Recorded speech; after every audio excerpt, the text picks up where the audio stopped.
महाकवि कालिदास एक नंबर के मूर्ख थे। यह एक राजा की बेटी थी, नाम था विद्योत्तमा। बड़ी विद्वान बेटी थी राजा की, पर विद्वान तो थी पर उसे अपने विद्या का बड़ा अभिमान था। वो कहती थी कि जो मेरे से बड़ा ज्ञानी होगा, जो मुझे अपने ज्ञान से संतुष्ट करेगा, मैं उसी से विवाह रचाऊंगी। अब वो इतनी बड़ी विद्वान थी कि उसके टक्कर का कोई विद्वान था ही नहीं। सारे लोगों को वो शास्त्रार्थ में पराजित कर देती थी। अब शादी करे कौन? उसकी उम्र बढ़ने लगी। राजा को बड़ी चिंता, मेरी बेटी कुंवारी रह जाएगी, और बड़ी घमंडी थी। ऐसे चलती थी कि मैं बड़ी ज्ञानी हूं। थोड़ा सा ज्ञान व्यान किसी को हो जाए, दो चार बुक पढ़ ले तो आदमी फिर ऐसे कहां चलता है, ऐसे ही चलता है। विद्योत्तमा को क्या हो गया? अभिमान। क्या हो गया? तब उसके पिता ने एक दिन कसम खाई, मैं अपनी बेटी का विवाह बड़े मूर्ख आदमी से करूंगा ताकि इसका घमंड टूट जाए। अब पिता ने सैनिकों से कहा, जाओ जो सबसे मूर्ख आदमी है उसे पकड़ कर लाओ। तो कालिदास जी मूर्ख हैं, ये कैसे सिद्ध हुआ था? कैसे सिद्ध हुआ था? यह जिस पेड़ पर चढ़कर जिस डाल पर खड़े थे उसी डाल को काट रहे थे। तो किसी सैनिक ने पूछा, भाई क्या कर रहे हो? बोले लकड़ियां काट रहा हूं। क्यों काट रहे हो? अरे भाई लकड़ियां काट रहा हूं। तो तुम जिस डाल पर खड़े हो उसी को काट रहे हो। बोले तो लकड़ी काटूंगा तब तो ले जाऊंगा। अरे बोले तुम गिर जाओगे। उसने कहा तुम हो मूर्ख, लकड़ी कटेगी तो लकड़ी गिरेगी, हम क्यों गिरेंगे? हम तो कट नहीं रहे भाई, हम कटेंगे तो हम गिरेंगे, कट तो लकड़ी रही है। अब सैनिकों ने समझ लिया कि ये बहुत बड़ा मूर्ख है, पकड़ के ले आए। महाराज ये मूर्ख आदमी है, अपनी बेटी का विवाह इससे करो। लेकिन बेटी के संग जबरदस्ती कैसे करे? उसकी भी तो राजी मर्जी हो। तो कालिदास के पास कुछ विद्वान लोग बैठ गए और कालिदास से कहा, सुनो अभी तुम्हारे सामने एक लड़की आएगी, कोई सवाल पूछेगी, तुम कुछ बोलना मत, इशारे से जवाब देना। वो जो कहे वह समझी उंगलियां उठाते चलना, ऐसे ऐसे, बाकी व्याख्या हम करते चलेंगे। कालिदास जी पहुंचे सभा में। ऊंचे आसन पर विद्योत्तमा बैठी थी।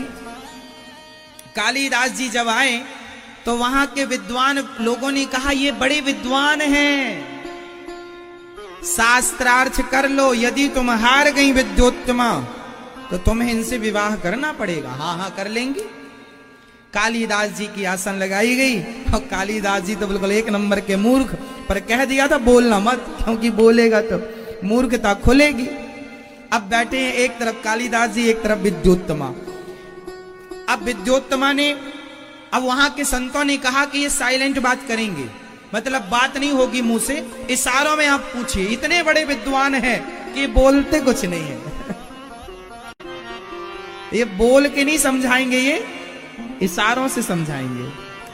तो विद्योत्तमा बोली, तैयार हूं मैं साइलेंट बात करूंगी, मतलब बिना बोले बात करूंगी और समझाऊंगी और समझूंगी। ठीक है। विद्योत्तमा ने कहा,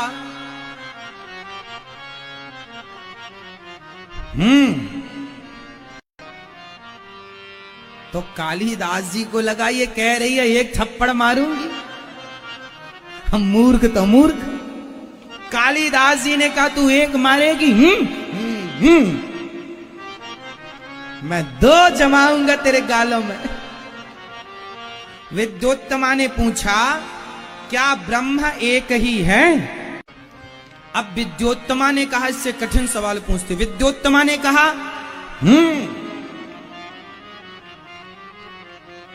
विद्योत्तमा ने पूछा, क्या 3 गुण से ही काम हो जाएगा? सत्व गुण, रजोगुण और तमोगुण। सत्व गुण, रजोगुण और तमोगुण। विद्योत्तमा के पूछने का आशय यह था कि क्या यह सृष्टि 3 गुण से परिपूर्ण हो जाएगी? तो कालिदास जी ने कहा ये हमें 3 मारने का बोल रही है, अब मैं इसे बढ़ा के मारूंगा। तो कह दिया उन्होंने 5 मारूंगा तुझे गिन के। तो कालिदास जी ने कहा कि 5 मीन्स 3 गुण तो चाहिए, सत्व गुण, रजोगुण, तमोगुण, पर 3 से सृष्टि नहीं होगी। 3 के संग 5 तत्व भी लगेंगे, पृथ्वी जल वायु अग्नि आकाश, छित जल पावक गगन समीरा। 5 चाहिए, 3 गुण अकेले कुछ नहीं करेंगे। जब 3 के संग ये 5 मिलेंगे तब सृष्टि क्रम चालू होगा। तो विद्योत्तमा ने कहा, अब विद्योत्तमा आगे बढ़ी, 3 से वो बोली विद्योत्तमा क्या 5 पर्याप्त हैं जो आप कह रहे हैं कि 5 पृथ्वी जल वायु अग्नि आकाश? तो कह दिया विद्योत्तमा ने। तो कालिदास जी बोले ये हमें थप्पड़ मारने का बोल रही है। तो कालिदास जी बोले तुझे मैं घूंसा मारूंगा, घूंसा।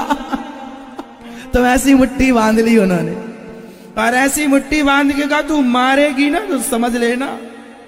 ऐसे 5 को मिलाकर एक मुट्ठी बांध ली कालिदास जी ने। इस आशय, इससे क्या अर्थ निकला? इससे यह अर्थ निकला कि 5 तत्व तो हैं, पृथ्वी जल वायु अग्नि आकाश, पर 5 से काम नहीं होगा।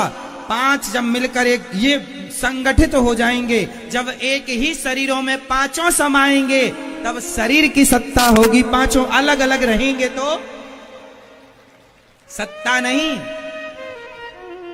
भाई पृथ्वी अलग भागे, जल अलग भागे, वायु अलग, तो शरीर थोड़ी तैयार होगा। जब 5 एक, इसलिए एक ठूसा मारेंगे तुझे। एक ठूसा कहा, मुठिका एक महाकपि हनी, मुठिका मिलके एक। विद्योत्तमा समझ गई कि ये आदमी बड़ा ज्ञानी है। विद्योत्तमा को लगा ये आदमी बहुत बड़ा ज्ञानी है, मेरे सही जवाब दिया हर प्रश्न का। और विद्वान लोगों ने व्याख्या करी। अब तो विद्योत्तमा तैयार हो गई, शादी हुई, राजा बड़ा खुश के चलो हो गई शादी।